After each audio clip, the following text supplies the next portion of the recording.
आप देख रहे हैं न्यूज नेशनल भारतवर्ष। लोकतंत्र कायम करने को किया कि स्वच्छ भारत अभियान में सब जुड़ जाओ और भारतीय जनता पार्टी के नेताओं को जहां कहीं भी झाड़ू मिला वो झाड़ू लगाने लगे।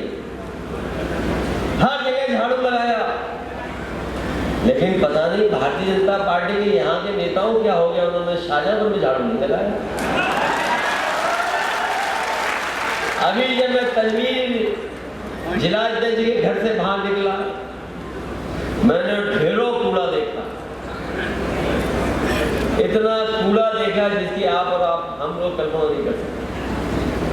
बताओ, शहर में हर जगह कूड़ा दिखाई दे रहा है कि नहीं दिखाई दे रहा?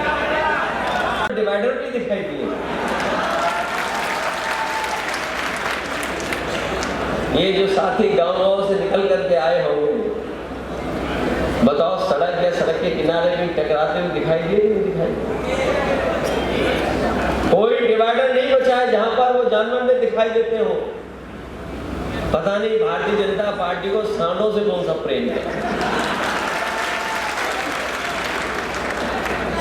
यही इनका स्वच्छ भारत में सोचिए। अगर हम शाहजहांपुर को देख लें, ये वो मंत्री हैं जो मुख्यमंत्री को कभी कभी बोलने नहीं देते। पूरे खजाने का उनका हिसाब किताब है, और इनका शहर देखो तो सड़कों में गड्ढे और कूड़ा, और बिजली कब आती होगी कब चली जाती होगी, और जब बिजली का बिल आता होगा तो बताओ आपको करंट लगता है कि नहीं लगता है? हमारा और आपका कोई रास्ता निकाल सकता है तो वो पीडीए है। पीडीए के अलावा कोई दूसरा रास्ता नहीं है। जब तक हम अपने पिछड़े दलित अल्पसंख्यक भाई और अगड़ों का साथ लेकर के चलेंगे तो एनडीए का मुकाबला हमारा पीडीए कर ले जाएगा। कोई मुकाबला नहीं जो इतना हम लोग अगर करना चाहेंगे तो। ये जो पीडीए है यही हराएगा एनडीए को। एनडीए की हवा खराब है, पीडीए से। और जो लोग थोड़ी बहुत साजिश और षड्यंत्र कर रहे हैं, कभी कभी हम सोचते हैं कि हम लोगों को कितनों से मुकाबला करना है। याद कीजिए, सपा और बसपा का भी अलायंस हुआ, लेकिन बीजेपी बाजी मार गई, क्योंकि हम लोग बूथ और गांव में तैयार नहीं थे। हम खुशी मना रहे थे। शायद आजाद भारत में किसी लोकतंत्र देश में इतना अन्याय किसी परिवार के साथ नहीं हुआ होगा जितना मोहम्मद आजम खान साहब के परिवार के साथ हो रहा है। और केवल राजनीतिक है, राजनीतिक है।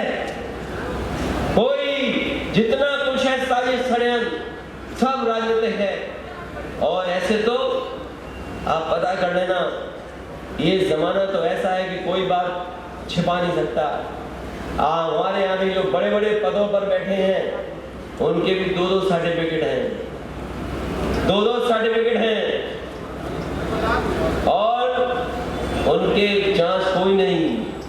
जिनके पास 2 सर्टिफिकेट हैं, एफिडेविट में लगाए 2 सर्टिफिकेट, उन पर कोई सवाल नहीं खड़ा कर रहा।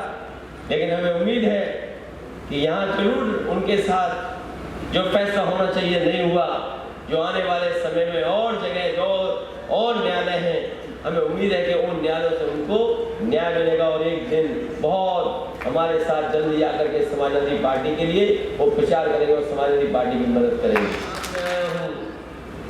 मैं जैसे ही शाहजहांपुर में घुसा हूँ, मैंने देखा सबसे ऊंची चिमनी हमें दिखाई दी, ऊंची ऊंची चिमनी दिखाई दी। यही रोजा पावर प्लांट का ऊंची ऊंची चिमनी। बताओ किसकी देन है ये चिमनी? बताओ नेताजी की देन है कि नहीं है? सबसे ऊंची चिमनी।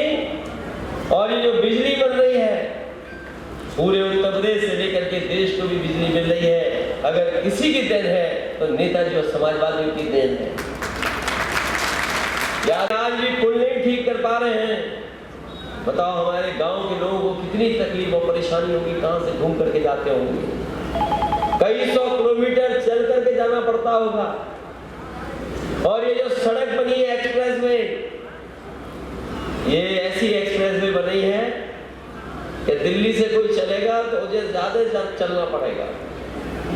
मैंने पूछा सदन में कि कोई एक्सप्रेस वे बनता है तो एक जगह से दूसरी जगह को सीधा जोड़ने के लिए पहुंचाया जाता है, सीधा पहुंच जाए इसलिए एक्सप्रेस वे बनता है। लेकिन चलो कोई बात नहीं, मंत्री जी ने अपना अलाइनमेंट बदल दिया, अलाइनमेंट शाहजहांपुर की तरफ ले आए। तो मैंने जब सदन में पूछा तो सोचो,